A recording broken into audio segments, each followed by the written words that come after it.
আচ্ছা বলো তো ওখানে কারা কারা মারামারি করছিল? স্যার কেউ মারামারি করছিল না। তুমি তো নতুন এসে মিথ্যা বলা শুরু করে দিয়েছে। স্যার আমি বলি ওইখানে কেউ মারামারি করছিল না, একজন মারছিল আর সবাই মার খাচ্ছে। কে মারছিল বলো, কে মারছিল?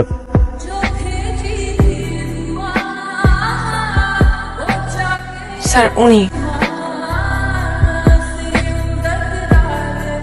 একটা বেয়াদব ছেলে, নাম আরমান। একটা ছেলে এভাবে মারামারি করে আমি প্রিন্সিপালের কাছে বিচার দিয়ে দিছি। ঠিক করছি না? আসলে হয়েছে কি, আমাদের কপালটাই খারাপ। আমরা মারামারি থেকে যতই দূরে থাকতে চাই না কেন, মারামারি আমাদের ঘাড়ে এসে চেপে বসে। আচ্ছা শোন, পরবর্তীতে যদি ও কিছু বলে, হ্যাঁ, কিংবা এই ধরনের কোনো বিপদকর ঘটনা ঘটে, তোমার বাবা এবং তোমার ভাইকে ঘুণাক্ষর বলবা না।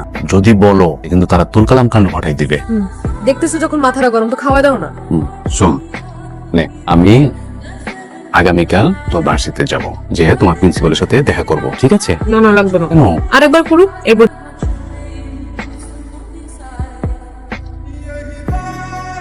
মামা, মেয়েটা না তোর সাথে খুব বাড়াবাড়ি করতেছে, তোর একটা কিছু করা উচিত। মামা, মেয়েটা আসলেই তোর সাথে বাড়াবাড়ি করতেছে। তোর আসলেই কিছু একটা করা উচিত। কি করা উচিত? আমি কেমনে বলবো? বলবি তো তুই। স্যারের সামনে তোকে ফাঁসাই দিল। ভাষায় নাই রে, যেটা দেখছো ওটাই বলছে, বুঝছিস? ও যে অন্য কেউ বলে এটাই বলতো। শোন একটা কথা বলি, শত্রু তো চাইলে হয়ে যায়, কিন্তু আমি হতে চাচ্ছি না। এই পৃথিবীতে তুই যাকে শত্রু মনে করবি, যার সাথে বেশি লাগবি, প্রকৃতি ঘুরে ফিরে ওকে তোর ফ্রেন্ড বানায় দিবে। এই মেয়ে আমার টাইপের না, বুঝছিস? আমি ওর সাথে শত্রুতাও চাই না, বন্ধুত্বও চাই না। তোমার হাতে কি হয়েছে? কিছু না। কিছু না মানে কি? তুমি তো ব্যথা পাইছো। কি হয়েছে হাতে? একটা বেয়াদব ছেলে আছে না, ও ধাক্কা দিছে। ওই যে আরমানের কথা বলতেছো, মানে ছেলেটা না মিনিমাম ম্যানার পর্যন্ত বলতে, মানে ছেলেদের সাথে যা করে ঠিক মেয়েদের সাথেও তাই করে। মানে মেয়েদেরকে যে রেসপেক্ট দিবে সেটা পর্যন্ত নাই ছেলেটার মধ্যে। তুমি স্যারকে তো জানাও না, মানে জানাইছো? তাহলে তুমি চলো, আমি স্যারের কাছে নিয়ে যাই। কিছু মনে করবা না, আমার এরকম হুটহাট টাচ পছন্দ না। তুমি চলো আমার সাথে স্যারের রুমে চলো, স্যারকে বিষয়টা জানাই, স্যার একটা এটা সমাধান করে দিবে। চলো আমার সাথে। আমি এখানে অনেক কষ্টে আসছি, আমি পড়াশোনা করতে চাই, আমি কোনো ঝামেলা টামেলা চাই না। ফাজলামোর না একটা লিমিট থাকে, ঠিক আছে? তোমার কি কাউকে সন্দেহ হয়? তুমি বলো আমাকে, আমি কঠিন শাস্তি দেবো। আরমান, তোমার ঘরে মা বোন নেই? চুপি, তুমি কি করে পারলে এরকম একটা কাজ করতে?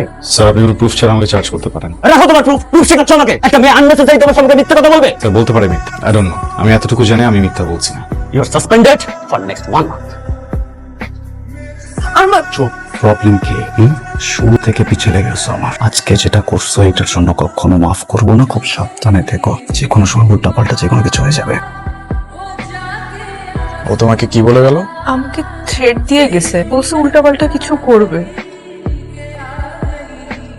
আমার প্রবলেম সেটা না যে ওকে কি করতে হবে কি করতে হবে না। আমার অবাক লাগে একটা ছেলে এত নোংরা কিভাবে হইতে পারে, তারপর ওনাকে একটা স্টুডেন্ট। আমি কালই তোর ইউনিভার্সিটিতে যাব, ওকে কোর্সে একটা চড় মারবো। তোমার যেতে হবে না, প্রিন্সিপাল বলছে, প্রিন্সিপাল দেখবে। একদম প্রিন্সিপাল, আমি দেওয়ানে বলেছিলাম যে আমি ইউনিভার্সিটিতে যে ওই ছেলের সাথে কথা বলি।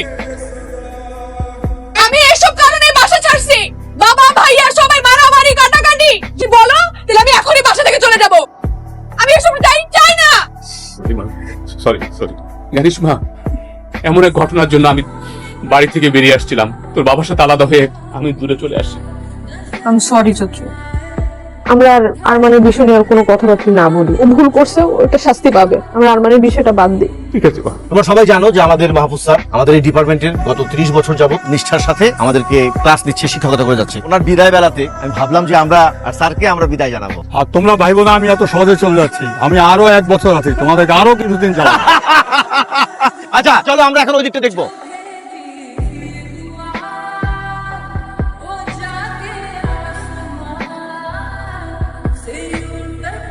খালি তাকায় থাকে। এবার এমন এক গেম খেলবো আর পিছে পিছে ঘুরতেও পারবো না, তাকায় থাকতে পারবো। দেখো ভার্সিটিতে যা হইছে হইছে, কিন্তু এটা কিন্তু বেশি হয়ে যাচ্ছে। দেখো আমার বাসার জন্য অনেক সমস্যা হবে, প্লিজ আরমান আমাকে যেতে দাও। দেখো আরমান, আমি ভার্সিটি ছেড়ে দিব, আমি তোমার সামনে আসবো না, প্লিজ আরমান আমাকে যেতে দাও প্লিজ।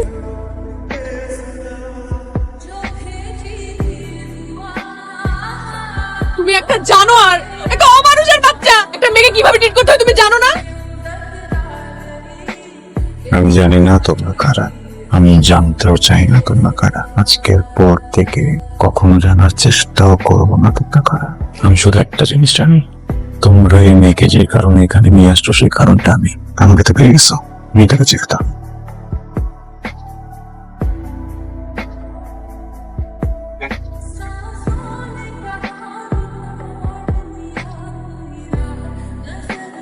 এবার খুশি তো তুই তাই না? কেন? আরে কেন আবার? ওই আরমানকে শুনলাম কারা জানি পিটায় হসপিটালে পাঠিয়ে দিছে। শিক্ষা হইছে, একদম ভালো হইছে। তোকে কি জ্বালানো তাই না জ্বালাইছে। দেখ, যাকে চিনিস না জানিস না তাকে নিয়ে উল্টাপাল্টা কিছু বলবি না প্লিজ। অনেক ভালো একটা মানুষ। ওয়েট কি বলতেছিস সেগুলো? তুই তো মাথাটা থেকে গেছে। এই জয়ী, তুমি ঠিক আছো? শুনলাম তুমি নাকি ঝামেলার মধ্যে পড়ছিলা, একটা ট্র্যাপে পড়ে গেছিলা। Are you okay? ঠিক আছে। শুনলাম যে আরমানকে নাকি কারা খুব বাজেভাবে মারছে, হসপিটালাইজ করা হয়েছে। মানে ওর কি ট্রিটমেন্ট সব ঠিকঠাক ভাবে চলতেছে? যে বাজেভাবে ওকে বাড়িগুলো দিছে, মানে হসপিটালাইজ করা ছাড়া তো আর কোনো উপায়ও ছিল না। তুমি কিভাবে জানলো ওকে কে কিভাবে মারছে? ওই বলা বলি হচ্ছিল ক্যাম্পাসে, ওখান থেকে শুনলাম আর কি। রাকিব, একটা বিষয় নিয়ে অনেক সন্দেহ আছে, কিন্তু আমি শিওর না। যেদিন শিওর হব অনেকগুলো মানুষ হসপিটালে যাবে। দেখো, কোনো সিন ক্রিয়েট করবা না, ওদের সাথে কোনো রাগারাগিও করবা না। তুমি রাগারাগির অবস্থায় নাই। আমি আসছি শুধু তোমাকে দেখতে, আর একটু রান্না করছি, ভাবছি তোমার জন্য নিয়ে আসি। শুনলাম তুমি নাকি একা থাকো। ব্যবহারেই বোঝা যায়, পরিবারের সাথে থাকলে তো ব্যবহার এমন হতো না। খাবার দেওয়া হয়েছে? ইয়ো, ওমা, খাওয়াবো না? আমার 2টা হাত আছে, আমি খেয়ে নিতে পারবো। আচ্ছা খাও, ওষুধ খাও একটু যাই। বলছি না, যাও। ঠিক আছে।